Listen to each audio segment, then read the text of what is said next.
Hello everyone. तो जैसा कि आप सभी को पता है कि इस चैनल पे मैं एनटीए द्वारा जितने भी एग्जाम कंडक्ट किए जाते हैं वो इन्फॉर्मेशन एंड साथ ही एनटीए जो अपने ऑफिशियल वेबसाइट पर पब्लिक नोटिस जारी करती है वो सारी चीज़ें मैं क्लियर करती हूँ एंड जल्द से जल्द आप सभी तक पहुँचा देती हूँ। तो प्लीज़ आप इस चैनल को सब्सक्राइब कर लें, ठीक है। और इस वीडियो में हम बात करने वाले हैं यूजीसी नेट क्या है, ठीक है। और इस वीडियो को स्टार्ट करने से पहले मैं ये बात बोल दूँ कि अगर बैकग्राउंड में कोई भी आवाज़ सुनाई दे रही हो तो उसके लिए मैं आपसे माफ़ी मांगती हूँ एंड आप प्लीज़ उस आवाज़ को इग्नोर कर दीजिएगा, ठीक है। तो यहाँ पर हम बात करेंगे यूजीसी नेट एग्ज़ाम क्या है, ठीक है। तो जैसा कि यूजीसी का फुल फॉर्म होता है यूनिवर्सिटी ग्रांट कमीशन, और जो नेट एग्ज़ाम है उसका फुल फॉर्म होता है आपका नेशनल एलिजिबिलिटी टेस्ट, ठीक है। और ये एग्ज़ाम साल में 2 बार कंडक्ट किया जाता है, जुलाई एंड दिसंबर मंथ में। और इस एग्ज़ाम को देने के लिए इस एग्ज़ाम में कौन अपेयर होते हैं, कौन से उम्मीदवार इस एग्ज़ाम को दे सकते हैं, वो सारी चीज़ें हम इस वीडियो में क्लियर करेंगे। तो ये भारत में विभिन्न केंद्रीय सरकार एजेंसियों द्वारा आयोजित किया जाता है, ये एनटीए द्वारा आयोजित किया जाता है, कंडक्ट कराया जाता है ये एग्ज़ाम। और इसका उपयोग रिसर्च फेलोशिप, विशेषकर जो जूनियर रिसर्च फेलोशिप है यानी कि जेआरएफ, और आपका सीनियर रिसर्च फेलोशिप के लिए उम्मीदवारों की पात्रता के लिए ये आयोजित किया जाता है ये एग्ज़ाम, ठीक है। तो मैं एक लाइन में बोलूँ तो ये जो एग्ज़ाम है आपका, ये एग्ज़ाम आपको किसी यूनिवर्सिटीज़ में या विश्वविद्यालय में भारत के विश्वविद्यालय में आप अगर प्रोफ़ेसर बनना चाहते हैं या सहायक प्रोफ़ेसर बनना चाहते हैं, तो उसकी एक न्यूनतम जो पात्रता है, न्यूनतम माँग है, डिमांड है, वो है। साथ ही अगर आप डॉक्टरेट प्रोग्राम्स होते हैं, उसको आगे बढ़ाना चाहते हैं, तो उसमें भी आपकी ये मदद करता है ये एग्ज़ाम, ठीक है। और इसका जो उपयोग है विभिन्न कॉलेज और जो विश्वविद्यालय द्वारा सहायक प्रोफ़ेसर के रूप में नियुक्ति के लिए एक आपका न्यूनतम क्वालिफ़िकेशन होना चाहिए। आपको पता होगा कि 2023 को फिर से नियम चेंज हुआ था यूजीसी नेट को लेकर। पहले बना दिया गया था कि पीएचडी होना इम्पॉर्टेंट है, लेकिन अब इसे भी मान्यता दे दी गई है कि पीएचडी या यूजीसी नेट अगर आप क्लियर कर चुके हो, क्वालिफ़ाई हो, तो आप सहायक प्रोफ़ेसर के लिए किसी भी भारत में किसी भी कॉलेज में आप जॉब ले सकते हो, ठीक है। तो यहाँ पर यूजीसी नेट से रिलेटेड इंपॉर्टेंट जितनी भी सारी चीज़ें यहाँ पर मैं क्लियर कर दूंगी आप सभी को। तो यहाँ पर आप देखोगे कि यहाँ पर हम जानेंगे इस वीडियो में कि यूजीसी नेट क्या है, नेट और जेआरएफ में से किसे चुने, क्वालिफिकेशन क्या चाहिए, age limit, exam fees, exam pattern, syllabus, exam preparation और नेट क्वालिफाई करने के बाद क्या होता है, ठीक है। तो ये सारी चीज़ें यहाँ पर हम जानेंगे।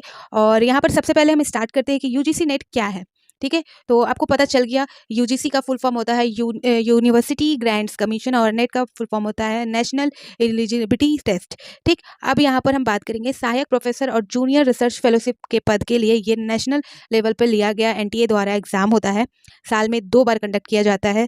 और इसमें वो उम्मीदवार शामिल हो सकते हैं जो जिन्होंने पीजी किया है और पीजी में कम से कम उनका 55% रिजल्ट रहा हो, ठीक है। तो ये सारी चीज़ें हम यहाँ पर डिटेल में जान लेंगे। तो जैसे कि पहला हमने जान लिया कि यूजीसी नेट क्या है। ये एक आपका एक जो पात्रता होती है एक फेलोशिप पद के लिए राष्ट्रीय स्तर पर लिया गया एग्ज़ाम है। सहायक प्रोफेसर और जूनियर रिसर्च फेलोशिप, जिसे जेआरएफ बोलते हैं, के लिए राष्ट्रीय स्तर पर लिया गया है। इसमें नेट सेट आपका आ जाता है। फिर आपका यहाँ पर पीएचडी में भी ये आपको पीएचडी के जो एंट्रेंस एग्ज़ाम होते हैं इसमें भी इम्पॉर्टेंट रखता है, क्योंकि इसका जो इफ़ेक्ट होता है वहाँ पर इंटरव्यू वगैरह जो लेते हैं उन पर ज़्यादा असर देखने को मिलता है जो यूजीसी नेट क्लियर करके जाते हैं। तो फिर इस एनटीए द्वारा नेट सेट का सीएसआईआर नेट और आपका ये सारी एग्ज़ाम आते हैं इसके अंदर में, और भी एग्ज़ाम एनटीए कंडक्ट कराती है जिसमें से एक है यूजीसी नेट, ठीक है। अब यहाँ पर बात करते हैं नेट और जेआरएफ में से किसे चुने।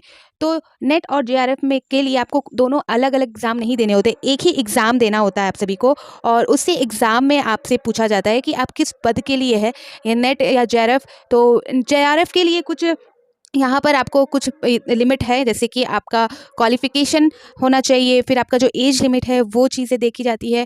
और जेआरएफ है वो उसमें आपको, अगर आप जेआरएफ के लिए क्वालिफ़ाई करते हो, अगर आप जेआरएफ बन जाते हो, तो आपको जो अगर हायर स्टडी कर रहे हो, पीएचडी करना चाहते हो, तो उसमें आपको फ़ाइनेंशियली हेल्प भी मिलती है। ये सारी चीज़ें मैं आपको और डिटेल में बताऊँगी, ठीक है। तो जो नेट और जेआरएफ का जो एग्ज़ाम होता है वो एक ही एग्ज़ाम होता है, जो मैंने आपको कहा कि साल में 2 बार एग्ज़ाम होते हैं, जहाँ पर जून दिसंबर, तो वो एक ही एग्ज़ाम होता है दोनों के लिए। और जेआरएफ थोड़ा-सा आपका बोला जाए तो उसमें कट ऑफ ज़्यादा होते हैं नेट के मुताबिक, और वो आपको हायर एजुकेशन के लिए एक तरह से गवर्नमेंट की तरफ से फ़ाइनेंशियल हेल्प मिलती है उसमें, ठीक है। तो वो चीज़ है, क्लियर हो गई आपको। और नेट आपको जो नेट क्वालिफ़ाई करने के जितने मार्क्स होते हैं, जितने आपके कट ऑफ होते हैं, उसके अकॉर्डिंग आपको क्वालिफ़ाई करना होता है नेट। अब यहाँ पर बात करेंगे क्वालिफ़िकेशन की। तो क्वालिफ़िकेशन यहाँ पर आपको पीजी में आपने ग्रेजुएशन किया, उसके बाद पोस्ट ग्रेजुएशन किया है, तो उसमें आपको कम से कम 55% चाहिए होता है, ठीक है। 55% आपका उसमें रिज़ल्ट होना चाहिए। 55% आपका जो रिज़ल्ट है वो होना चाहिए पीजी में, ठीक है, पोस्ट ग्रेजुएशन में। और 55% हो चाहिए, और 50% जो आपका SC ST OBC कोटा उनकी बात करी जा रही है यहाँ पर, उसे भी हम डिटेल में जानेंगे, ठीक है। और जो एज लिमिट है यहाँ पर, एज लिमिट आपका JRF के लिए 31 ईयर्स होने चाहिए, एंड जो नेट एग्ज़ाम है उसके लिए कोई भी एज लिमिट नहीं है, ठीक है। और यहाँ पर बात करेंगे एग्ज़ाम कब होगा, तो आपको पता होना चाहिए कि NTA द्वारा नेट एग्ज़ाम कंडक्ट किए जाते हैं साल में 2 बार, ठीक है, June month and December month में। और जो जून मंथ में एग्ज़ाम होने हैं उसके जो कैलेंडर है वो NTA ने पहले ही जारी कर दिया है, यानी कि एग्ज़ाम कैलेंडर। आपको यहाँ पर मैं ये भी क्लियर कर दूँ कि जो एग्ज़ाम डेट यहाँ पर NTA ने अपने ऑफिशियल वेबसाइट पे डाला है वो 10 जून से 21 जून 2024 के बीच होगा, ठीक है। और रिज़ल्ट में भी आपका जुलाई तक आ जाएगा। तो अब जो बात रही एप्लीकेशन फॉर्म की, तो आपका अप्रैल के मई के स्टार्टिंग में या अप्रैल के लास्ट तक में आपका आ जाएगा। जो जून सेशन में एग्ज़ाम होने हैं जून मंथ में, उसका एप्लीकेशन फॉर्म आ जाएगा। अभी कोई डेट एप्लीकेशन फॉर्म से रिलेटेड नहीं जारी की गई है, सिर्फ एग्ज़ाम डेट मेंशन कर दिया गया है। जो NTA ने अपने ऑफिशियल वेबसाइट पे कैलेंडर जारी किया था 2024-25 का एग्ज़ाम शेड्यूल जो है वो मैंने आप सभी को बता दिया। मेरे इस चैनल के फर्स्ट वीडियो वही है, और उसकी जो लिंक है वो भी मैं प्रोवाइड कर दूँगी अपने डिस्क्रिप्शन पे, तो आप जाके देख सकते हो। तो यहाँ पर उन्होंने मेंशन किया था कि 10 जून से 21 जून तक NTA जो नेट है उसके जून मंथ के एग्ज़ाम होने में, ठीक है। और जो फ़ीस है, यहाँ पर हम फ़ीस की बात कर लें, तो फ़ीस आपका जो जनरल कैटेगरी है उसके लिए आपका 1150, और जो आपका EWS और OBC है उनके लिए आपका 600 है, और SC ST और PWD के लिए 325, ठीक है। क्लियर हो गया आपको। जो जनरल हैं उनके लिए आपका है 1150, फिर आपका जो EWS और OBC वाले हैं उनका है 600, और जो आपके SC ST PWD में आते हैं उनका है 325। ये फ़ी बढ़ती जा रही है, पहले इतनी नहीं थी, पहले धीरे धीरे बढ़ती जा रही है, ठीक है। तो ये है फ़ी रखा गया है आपका। इस जून एप्लीकेशन फॉर्म अगर आप फिल करते हो तो आपको इतने फ़ी देने होंगे, एग्जामिनेशन फ़ी ये है। एग्ज़ाम पैटर्न क्या होते हैं, यहाँ पर हम बात करें नेक्स्ट एग्ज़ाम पैटर्न क्या होते हैं। हमने बात कर लिया UGC नेट क्या है, नेट और JRF में से किसे चुने, तो आप दोनों को चुन सकते हो। अगर आप JRF के लिए मैं बात करूँ तो अगर आपका 31 वर्ष मतलब 31 ईयर्स अगर आप उस कम है तो आप JRF के लिए भी अप्लाई कर सकते हो, और OBC ST वालों के लिए 5 सालों की छूट है, और वुमेन के लिए भी। तो आप इतना ध्यान रख सकते हो। अगर आपने उससे ज़्यादा एज के हो चुके हैं तो आप नेट दे सकते हो, नहीं तो आप दोनों भी दे सकते हो उस एग्ज़ाम में। क्वालिफिकेशन हमने बात कर ली, पीजी में 55% आपके होने ही चाहिए, और 50% उनके जो SC ST में आते हैं उनकी बात की गई है।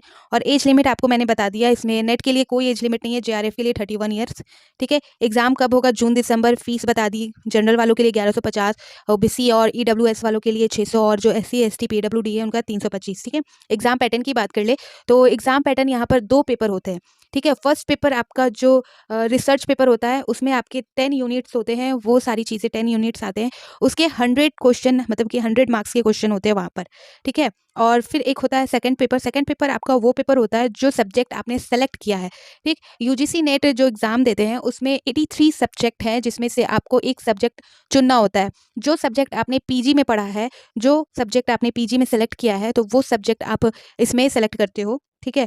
तो वो होता है फर्स्ट पेपर आपका होता है रिसर्च पेपर, उसमें 10 यूनिट्स होते हैं। मैं सिलेबस बता दूंगी, क्लियर कर दूंगी किसी और वीडियो में। 10 यूनिट्स पढ़े जाते हैं, जिसके 100 मार्क्स के क्वेश्चन होते हैं।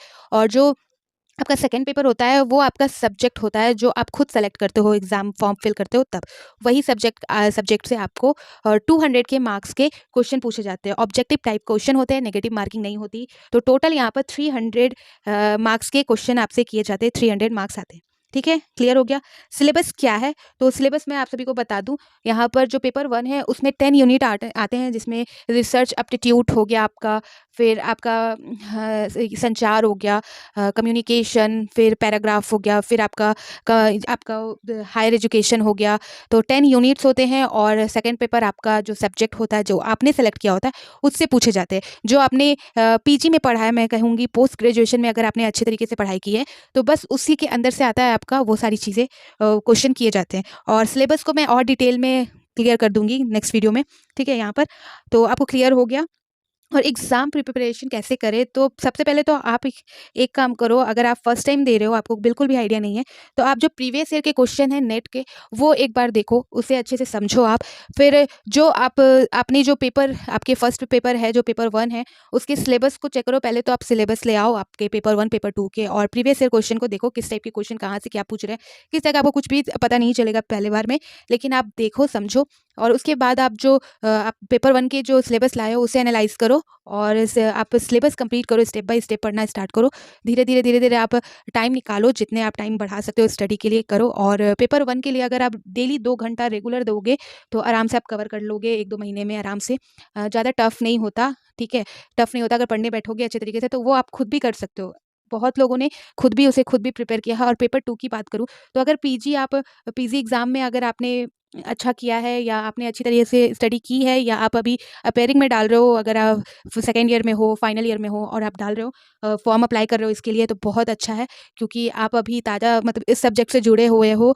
2-3 साल बाद अगर ऐसा करोगे, 1-2 साल बाद करोगे, तो मेबी थोड़ा आपको और ज़्यादा आपको प्रेशर होगा और ज़्यादा आपको मेहनत करनी पड़े। अगर आप पढ़ रहे हो अभी इसी चीज़ को, पीजी में पढ़ रहे हो, अपने सब्जेक्ट पे आपकी कमांड है, जो सब्जेक्ट आपने सेलेक्ट किया है उस पे कमांड है, तो आपके लिए अच्छा है, आप उसे कंटिन्यू पढ़ो, और सिलेबस कंप्लीट करो धीरे-धीरे, और स्टेप बाय स्टेप पढ़ो, नोट्स बनाना शुरू करो, ठीक है? तो ये सारी चीज़ें आप करो। अभी जून मंथ में जो एग्ज़ाम होने हैं, अभी के लिए टाइम इनफ है। अगर आप स्टार्ट करते हो तो अभी से करना स्टार्ट करोगे, तो आराम से आप जून तक प्रिपेयर हो सकते हो।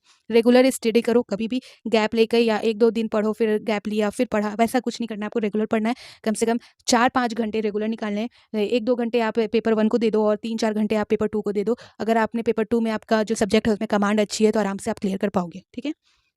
अब बात कर लेते हैं कि यूजीसी नेट के बाद क्या करें?